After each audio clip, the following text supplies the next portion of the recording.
Welcome to our Philosophy 101 video. A discussion about free will among a group of 5 philosophical students who argue about a serial killer arrested few days ago, and some hints about his past life were known. Another piece of news regarding the killer, Carl Andy. It is said that he was humiliated by his stepmother when he was young. As expected, it should be some psychological cause to his murders. It's always so. I suppose you suggest that he is not to blame, and it wasn't his will to do that. His stepmother is the one to blame, isn't she? Yeah, it was not his free will. Free will is an illusion. But regarding blame, it's a different story. No, it isn't. He shouldn't be punished if it weren't his free will that caused his actions. Punishment like jail or even execution is only a mean for the government to deter anyone else to do such crimes. Aha, I forgot you have many arguments for your determinism. Come on, face it.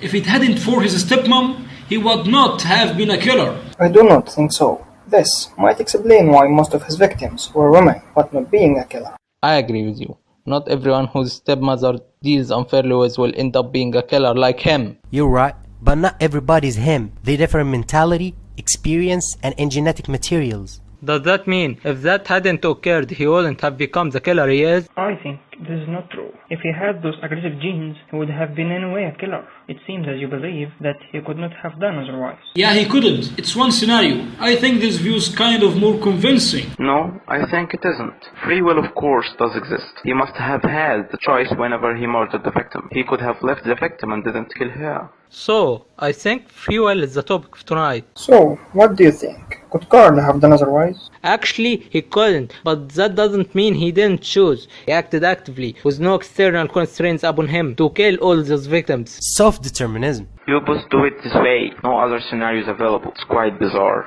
Calm down. Keep the discussion philosophical. So, what do you think? You are determinists. Could he done otherwise? Simply no, he couldn't. It's all about causes. There must be some specific causes that made him do that and nothing else. He's like a gear in a machine. Both are completely determined by causes. The interesting part of your explanation is that it always bends what happened in your favor. You always say there is something without even telling what it is. So is yours. Yes, but it is more convincing with less floppy basics.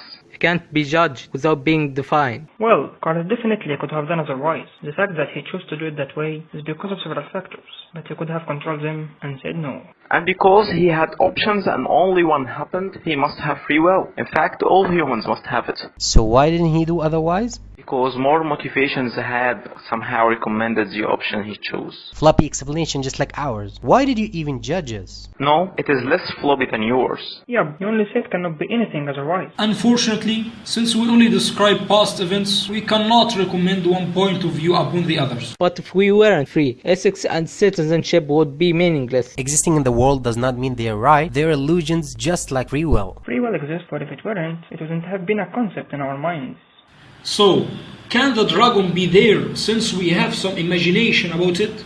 I think it's false analogy. By no means is free will similar to the dragon. Even if it is a fallacy, that doesn't prove your point of view.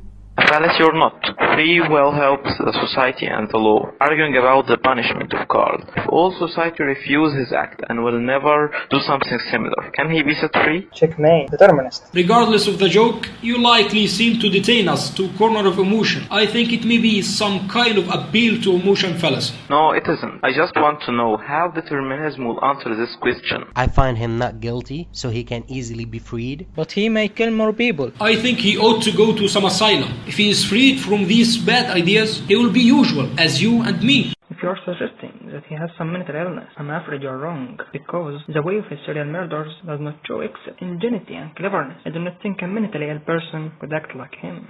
As expected, emotions will put determinism into corner, but still, he was not free when he did so, and your argument is not crucial enough to make indeterminism wiser than determinism. Accept it. Compatibilism is always so. This is still unproved. It is quite relieving that the law depends on free will, and Carl will never be free. However, we haven't settled on the reality of free will. I think we will not. Philosophy. Thank you for watching.